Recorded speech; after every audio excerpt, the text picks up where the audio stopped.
Hello everyone. आज की class में चैप्टर 5 का topic reserve and profits. Reserve and profits, देखो जब कोई पार्टनर नया एडमिट होता है तो जो सबसे पहली बात तो ये है कि जो रिजर्व्स होते हैं ये प्रॉफिट का हिस्सा होते हैं, प्रॉफिट में से बचा कर रखे जाते हैं। और ये प्रॉफिट्स किसके होते हैं?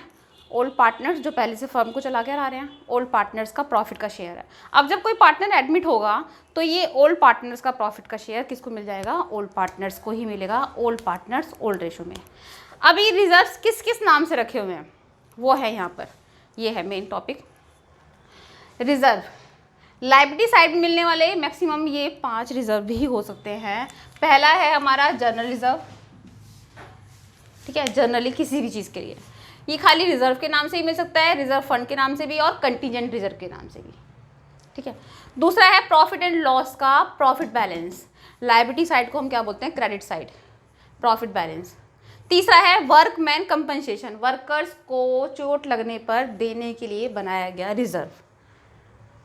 चौथा है इन्वेस्टमेंट फ्लक्चुएटिंग फंड, इन्वेस्टमेंट करते हैं बाहर, चाहे शेयर्स में हो, लैंड में हो, बिल्डिंग में हो, डिवेंचर्स में हो, इन्वेस्टमेंट रियल एस्टेट में हो। अगर इन्वेस्टमेंट की मार्केट वैल्यू डाउन हो जाए उससे बचने के लिए, लॉस से बचने के लिए बनाया गया ये रिजर्व फंड, ठीक है। पांचवा है प्रोविडेंट फंड, ये तो एम्प्लॉयज़ के लिए ही होते हैं, एम्प्लॉयज़ को ही मिलता है उनकी रिटायरमेंट पर। अब ये सारे रिजर्व्स बनाए कहाँ से गए हैं? पार्टनर्स के प्रॉफिट में से, ओल्ड पार्टनर के प्रॉफिट में से। एसेट साइड में मिलने वाला जो पार्टनर्स में डिस्ट्रीब्यूट करते हैं admission of a new partner के टाइम पर, old goodwill. Profit and loss का लॉस बैलेंस यानी कि डेबिट बैलेंस, क्योंकि हम एसेट साइड को डेबिट साइड बोलते हैं। और तीसरा है डेफर्ड रेवेन्यू एक्सपेंडिचर, डेफर्ड या एडवर्टाइजमेंट एक्सपेंसेस, ठीक है। एसेट साइड में 3 मैक्सिमम तुम्हें मिलेंगी और लायबिलिटी साइड में 5। एसेट्स के लिए ओल्ड पार्टनर्स हमेशा debit, old partners capital account debit, to goodwill profit and loss का loss, advertisement deferred revenue expenditure. Assets decrease credit, assets जब पार्टनर्स को मिल जाएगी फर्म के अंदर उनका शेयर कम हो जाएगा, कैपिटल डिक्रीज तो डेबिट। और general reserve profit and loss का profit balance, workman compensation, investment fluctuating fund के लिए partners credit, old partners capital, liability decrease तो डेबिट, ठीक है। पार्टनर्स लायबिलिटीज ले रहे हैं, फर्म के अंदर उनका शेयर्स इंक्रीज हो जाएगा, इंक्रीज तो क्रेडिट, ठीक है। अब ये तो है हमारा थ्योरी बेस से। अब करते हैं क्वेश्चन वाइज। बुक में क्वेश्चन नंबर 59 है। उससे पहले थोड़ा सा मैं वर्कमैन कंपनसेशन को और इन्वेस्टमेंट को और रिपीट कर देती हूँ, पहले भी हो चुका है। वर्कमैन कंपनसेशन रिजर्व ये लायबिलिटीज में होता है, ठीक है। मान कर चलो ये 10,000 दिया हुआ है, इस पर नो एडजस्टमेंट, नो क्लेम, ठीक है। जब कोई क्लेम नहीं है तो ये क्या होगा? सारा की सारा, पूरा की पूरा 10,000 ओल्ड पार्टनर्स को ओल्ड रेशो में मिल जाएगा। अगर क्लेम ओनली 3,000 क्लेम है, 3,000 रुपीज क्लेम है, तब क्या करेंगे? हमारे पास तो 10,000 है और उसमें से क्लेम कितना देना पड़ रहा है? केवल 3,000। बाकी जो बच गया 7,000 वो किसको मिल जाएगा? Old partners old ratio. जो ये 3,000 क्लेम देना है ये नई बैलेंस शीट में कैरी करना है, ठीक है। ये तो हुआ सेकंड। थर्ड, अगर वर्कमैन क्लेम देना है पूरा 10,000, क्लेम पूरा 10,000, तो जो ये रिजर्व है ये सारा कहाँ चले जाएगा? प्रोविज़न फॉर वर्कमैन कंपनसेशन, पूरा कंपनसेट करने के लिए चले गया, पार्टनर्स के लिए बचा ही नहीं। Last most important, claim more than reserve. कितना क्लेम ज़्यादा हो गया? 2,000, ये तो लॉस हो रहा है। कहाँ पर जाएगा ये लॉस? रिवैल्यूएशन में। अब 2000 तो और बना लिया, और देना कितना था 12, 10 पहले से था, 10 वो वाला और 2 यहाँ से, टोटल 12,000 वर्कर्स को मिल जाएगा। और जो ये लॉस हुआ, ये loss old partners capital decrease, old partners old ratio में 2000 का लॉस मिल रहा है पूरे। ठीक है भाई, ये वर्कमैन कंपनसेशन है, मोस्ट इम्पोर्टेंट है वर्कमैन कंपनसेशन। अब करते हैं question wise. Question number book में है 59। ध्यान रखना है, पार्टनर्स कैपिटल इंक्रीज, प्रॉफिट्स होते हैं तो कैपिटल इंक्रीज तो क्रेडिट, डिक्रीज तो debit. Question number 59, XY are partner in a firm sharing profit and loss is 3-2. On 1st April 19, they admit Z for 1/5 share. On that date, there was a balance 150 in general reserve. General reserve है 150, debit balance of profit and loss 20,000. Past necessary journal entries. Journal reserve के लिए old partners capital increase तो credit, old partners old ratio.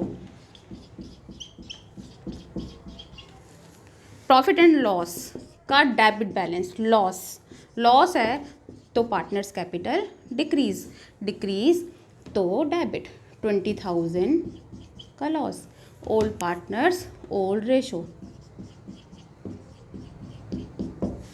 बस losses distribute और reserve profit distribute. Question number 60, XY are partner sharing profit and losses 2-1. Z is admitted for 1/3 share. On the date of Z admission, balance sheet of XY on the Z was admitted for 1/3 share in the profit. On the date of Z admission, balance sheet of XY showed a journal reserve 250 and a credit balance of profit, that is profit 50,000. Past necessary journal entries on the treatment of these items. देखो ये भी liabilities है, ये भी liabilities है, दोनों के लिए पार्टनर्स को क्रेडिट करना है। अब हम चाहें तो दोनों के लिए पार्टनर्स को क्रेडिट करना है, पार्टनर्स कैपिटल इंक्रीज, चाहे तो दोनों के लिए पार्टनर्स को क्रेडिट कर सकते हैं अलग अलग एंट्री करके, ठीक है, और चाहे तो कंबाइंड एंट्री भी कर सकते हैं। General reserve 250, distribute 2/3 and 1/3। 2/3 हो जाएगा 83,333, 2/3 हो जाएगा 1,66,667। 50,000 को डिस्ट्रीब्यूट करेंगे 2/3 और 1/3, 16,667 और 2/3 हो जाएगा, टोटल हो गया 23,333। ठीक है, अब चाहे तो इन दोनों के बदले में एक कंबाइंड एंट्री भी कर सकते थे। General reserve profit and loss 250 and 50 old partners old ratio, total हो गया ये 3 लाख। 3 लाख का 1/3 2/3। ठीक है, चाहे तो 2 एंट्री करके करें, चाहे तो 1। ये था question number 60। Question number 61। Question number 61 में सारे केसेस बना कर ये क्वेश्चन दिया हुआ है। क्वेश्चन नंबर 61,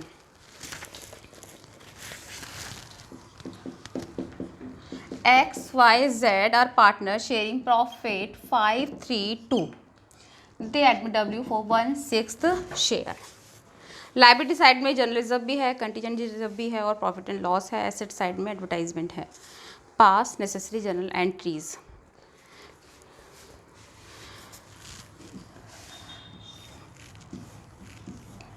फर्स्ट क्वेश्चन इसका general reserve, contingent reserve, profit and loss to old partner old ratio.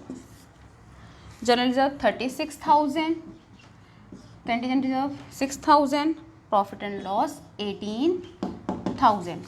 Total हो गया ये 60,000. 60,000 डिवाइड बाय 5/10, 3/10, 2/10.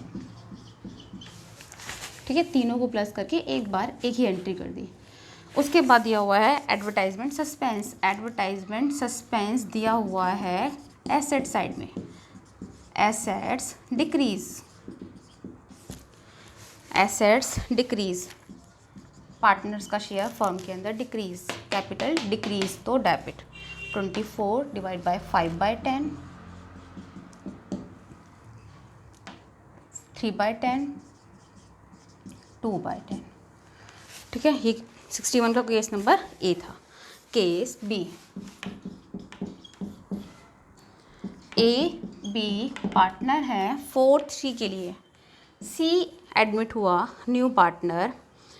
बैलेंस शीट में जनरल रिजर्व दिया हुआ है 84 और प्रॉफिट एंड लॉस का डेबिट बैलेंस है 8400.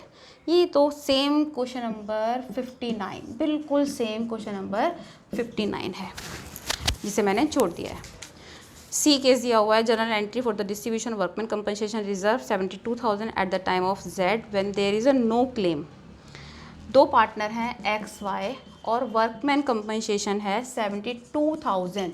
नया पार्टनर एडमिट हुआ और वर्कमैन कंपनसेशन के लिए कोई किसी तरह का क्लेम नहीं देना है. जब कोई क्लेम नहीं देना तो ये ओल्ड पार्टनर्स ओल्ड रेशो में डिस्ट्रीब्यूट हो जाएगा. अब ओल्ड रेशो कुछ भी मेंशन नहीं है तो हम क्या लेकर चलते हैं, इक्वल. ठीक है, ये था क्वेश्चन नंबर 61 का सी केस जिसमें वर्कमैन कंपनसेशन के लिए कोई क्लेम नहीं है. क्वेश्चन नंबर 61 का डी केस.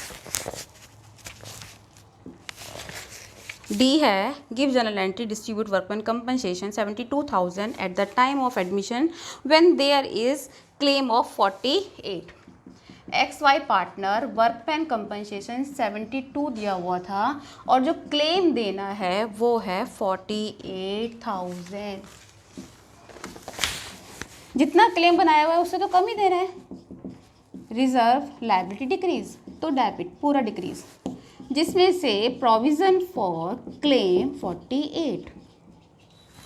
72 में से 48 डिस्ट्रीब्यूट करने के बाद भी बचा 24. 24 पार्टनर्स में ओल्ड पार्टनर्स में ओल्ड रेशो में. ओल्ड रेशो कुछ नहीं है तो इक्वली 72 में से 48 क्लेम देने के बाद कितना बैलेंस बच रहा है 24, जो किसे मिल जाएगा ओल्ड पार्टनर्स ओल्ड रेशो में. 61 e case distribution of investment fluctuating reserve 24,000 at the time of Z. X Y दो पार्टनर हैं, जेड एडमिट हुआ है और इन्वेस्टमेंट का रिजर्व दिया हुआ है 24. इन्वेस्टमेंट की मार्केट वैल्यू है 110 और बुक वैल्यू है 120. तो यहाँ पर कितना लॉस हो गया इन्वेस्टमेंट पर 10,000. अब क्या एंट्री बनेगी, इन्वेस्टमेंट फ्लैक्चुएटिंग फंड जो है हमारी लायबिलिटी को पूरा डिक्रीज कर रहे हैं, लेकिन इन्वेस्टमेंट पर कितना चाहिए लॉस जो हुआ है वो है 10,000. ये लायबिलिटी डिक्रीज पूरा 24,000 से. हमें इन्वेस्टमेंट पर कितना लॉस हुआ है, बुक में है 120 वैल्यू, मार्केट में है 110 वैल्यू. कितना इन्वेस्टमेंट पर लॉस हुआ 10,000. 24 में से 10 माइनस करने के बाद अभी भी कितना बचा है 14,000 और वो किसे मिलेगा ओल्ड पार्टनर्स ओल्ड रेशो में. ठीक है, तो ये रिजर्व से रिलेटेड मैक्सिमम क्वेश्चन को मैं करा चुकी हूँ। तो फिर मिलते हैं नेक्स्ट क्लास नेक्स्ट टॉपिक में। बाय।